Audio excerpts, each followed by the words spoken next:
ખ્યાતિ હોસ્પિટલ કાંડમાં કાર્તિક પટેલને મોટો ઝટકો। ખ્યાતિ હોસ્પિટલ કાંડ જેણે સમગ્ર મેડિકલ જગતમાં એક ઉહાપોહ મચાવી દીધો। આ કાંડનો કરતા હરતા એટલે કે કાર્તિક પટેલને મોટો ઝટકો। હોસ્પિટલના સંચાલક કાર્તિક પટેલને કોર્ટે ઝટકો આપ્યો છે।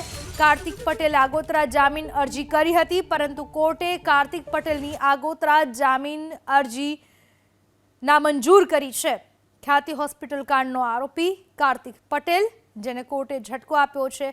ખ્યાતિ હોસ્પિટલનો સંચાલક છે આ કાર્તિક પટેલ, જેણે જામીન અરજી કરી હતી, આગોતરા જામીન અરજી, પરંતુ કોર્ટે તેની આગોતરા જામીન અરજી ફગાવી દીધી છે। ખ્યાતિ હોસ્પિટલ કાંડ જે મન મરજી મુજબ લોકોના સ્વાસ્થ્ય સાથે ચેડા કરતી, મન ફાવે તેમ ઓપરેશનો કરવામાં આવતા હતા અને આખું એક કૌભાંડ ચાલતું હતું। પ્રધાનમંત્રી જન આરોગ્ય યોજના હેઠળ પૈસા ભેગા કરવાનું આ એક કૌભાંડ અને આ હોસ્પિટલનો જે સંચાલક કાર્તિક પટેલ, જેણે આગોતરા જામીન અરજી કરી હતી, પણ આ ભાઈની આગોતરા જામીન અરજી રદ કરીને કોર્ટે કાર્તિક પટેલને આપ્યો ઝટકો।